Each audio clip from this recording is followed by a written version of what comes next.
Morning বন্ধুরা, আজ হচ্ছে দীঘাতে আমাদের শেষ দিন। আমরা আজকে বাড়ি ফিরব। সকাল থেকে টিপটিপ করে বৃষ্টি পড়ছে। বছরের শুরুতেই বৃষ্টিটা একটু কমতেই আমরা বিচের দিকে একটু ঘুরতে যাচ্ছি। পুরো বিচটা কুয়াশায় ঢেকে গেছে, তার সঙ্গে হালকা গুড়ি গুড়ি বৃষ্টি পড়ছে। এখন প্রায় 6:30 বাজে। আমরা একদম সি বিচের ধারেই চলে এসেছি। এখানে আশপাশে একটু ঘুরে নেব। যাওয়ার আগে আজকে একটু সমুদ্রে নামার ইচ্ছা ছিল, কিন্তু ওয়েদারটা যা অবস্থা তাই আর আজকে আর নামবো না। তার আগে আমরা একটু মার্কেটগুলো ঘুরে দেখব। বেলা বাড়ার সঙ্গে সঙ্গেই ওয়েদারটা পরিষ্কার হয়ে গেল। আমাদের হাতে সময় খুব কম, আমাদের ট্রেন 12টায়, তাই যা করার খুব তাড়াতাড়ি করে নিতে হবে। যারা একদিনের জন্য পিকনিকে আসে, মানে এখানে এসে রান্নাবান্না করে হচ্ছে তারা যে বাজার করবে সেই মার্কেটটা, যেখানে সবজি থেকে মাছ মাংস সমস্ত কিছুই পাওয়া যায়, সেই মার্কেটটাই আমরা এখন যাচ্ছি। এটা হচ্ছে মার্কেটের প্রবেশপথ। স্টেশন থেকে মিনিট 5 হাঁটলেই এই মার্কেটটা পাওয়া যাবে। আমরা মার্কেটের মধ্যে ঢুকে পড়েছি। আস্তে আস্তে এগোচ্ছি।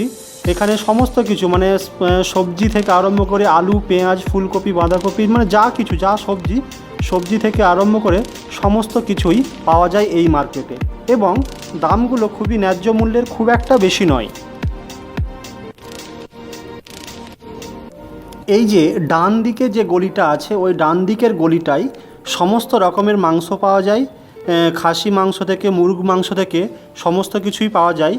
আর এখানে হালাল করা মাংসও পাওয়া যায়, তাই কারো ক্ষেত্রে কোনো অসুবিধা হবে না।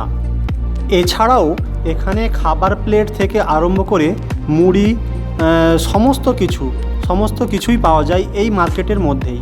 বাইরে যাওয়ার কোথাও দরকার নেই। আমরা মাংসর মার্কেটটা, ওদিকটা খুব ভিড়, সকালবেলা তো তাই খুব ভিড়, তাই ওদিকটা যেতে পারলাম না। মাছের মার্কেটের দিকে আমরা চলে এসেছি। এইখান থেকে মাছের বাজার শুরু। এখানে সব ধরনেরই মাছ পাওয়া যায়, যেমন চিংড়ি, পমফ্রেট, ভেটকি, আর ভোলা মাছ, কাতলা মাছ, সব রকমেরই মাছ পাওয়া যায় এখানে। এখানের মাছের দাম তবে একটু বেশি মনে হচ্ছে, তবে দামদর ওদের সঙ্গে করে নিলে ওরা কমিয়ে দেয়। এটা হচ্ছে পুরোটাই মাছের বাজার, যতটুকু প্রয়োজন এরা ততটুকুই দেয়। দু একটা মাছের দাম জিজ্ঞেস করলাম, অনেকটাই বেশি। যেমন পমফ্রেটের দাম 700 টাকা, 600 টাকা কিলো, আবার ইলিশের দাম 1300 থেকে 1500 টাকা কিলো। এবার মাছের বাজার থেকে আমরা বেরিয়ে যাব। সি বিচের দিকে একটু যাব, গিয়ে ওখানে যে কোনো একটা হোটেলে ভাত খেয়ে নেব, কেন আমাদের ট্রেন হচ্ছে 12টা থেকে। এখানে আমরা একটা হোটেলে ভাত খেতে এসেছি। প্রায় এখন 10:30, 11:15 বাজে। 12টা থেকে ট্রেন, তাই আগে থেকে একটু যেতে হবে। তাই ভাত খেয়ে আমরা বেরিয়ে পড়লাম। খাওয়া দাওয়া করে ব্যাগপত্র নিয়ে আমরা স্টেশনের দিকে এগোচ্ছি। এই রাস্তাটা পার হলেই স্টেশন দেখাচ্ছি। এটা হলো দীঘা রেল স্টেশনের প্রবেশপথ।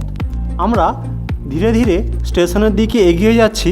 শুনলাম টিকিট কাউন্টারে অনেক লম্বা লাইন পড়েছে, তাই সময় মতো টিকিট পাবো কি না ভাবছি। টিকিট কাউন্টারের দিকে এগোতে এগোতে একটা কথা বলে দিই, দীঘাতে একদিনের খাওয়া দাওয়ার খরচা কত কি হতে পারে তা আমি আমার ভিডিওর ডেসক্রিপশান বক্সে দিয়ে দিয়েছি। সময় মতোই ট্রেনটি স্টেশনে ঢুকে পড়েছে। আমাদের বাড়ি পৌঁছাতে প্রায় 4টে থেকে 4:30, 5টার মতো বেজে যাবে। হাঁটতে হাঁটতে আমরা স্টেশনের শেষের দিকে চলে গিয়েছিলাম, কারণ ওদিকটা পুরো ফাঁকা থাকে। আমরা ট্রেনে উঠে পড়লাম, সিটও পেয়ে গেছি। ভিডিওটা দেখার জন্য অসংখ্য ধন্যবাদ। খুব তাড়াতাড়ি নতুন একটি পিকনিক স্পটের ব্লগ নিয়ে তোমাদের কাছে উপস্থিত হব।